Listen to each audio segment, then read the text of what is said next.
100 days of டிசிப்ளினில் இன்றைக்கி டே 22. இன்றைக்கி வந்து பார்த்தீங்கன்னா காலையில் 5:40 இருந்தேன். கொஞ்சம் டயர்டாக இருந்துச்சு. எழுந்து முடிச்சுட்டு அதுக்கப்புறம் ஃப்ரெஷ்ஷப் ஆகிட்டு ஜிம்முக்கு கிளம்பிட்டு நம்ம சப்ஸ்கிரைபர் ஒருத்தர் வந்து மெசேஜ் அமிச்சா, ப்ரோ பிளாஸ்டிக் ப்ரஷ்லாம் யூஸ் பண்ணாதீங்க, டிகிரேடபிள் ப்ரஷ் யூஸ் பண்ணுங்கன்னு. ஸோ அதனால் அந்த டிகிரேடபிள் ப்ரஷ்ஷை வாங்கிட்டு அதுக்கப்புறம் நம்ம ஜிம்முக்கு போயிட்டு பிராணாயாமம் பண்ணிவிட்டு எப்பயும் போல் 24 மினிட்ஸ் மெடிடேஷன் பண்ணிட்டு இன்றைக்கி வந்து புஷ் டே.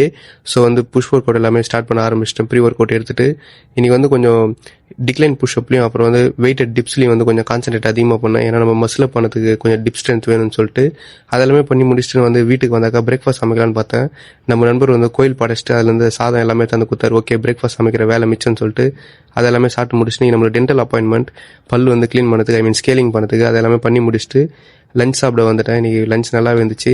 அதை சாப்பிட்டு முடிச்சுட்டு அப்புறம் லஞ்ச் பிரேக்கில் வந்து புக்கு படிச்சுட்டு ஈவினிங் ஒர்க் முடிச்ச உடனே வந்து பவுலரிங் போயிட்டேன். ஒரு சிம்பிளான ஒரு ப்ராப்ளம் செஞ்சு முடிச்சுட்டு ஈவினிங் தூங்குறதுக்கு முன்னாடி எப்பயும் போல் வந்து இங்கிலீஷ் லெசனும் ஜெர்மன் லெசனும் பார்த்து முடிச்சுட்டு டின்னர் சமைச்சு முடிச்சு சாப்பிட்டு அப்புறம் நாளைக்கு என்னெல்லாம் பண்ணணும்னு சொல்லிட்டு அந்த டே வந்து ஷெடியூல் பண்ணிட்டு படுத்து. See you, bye bye.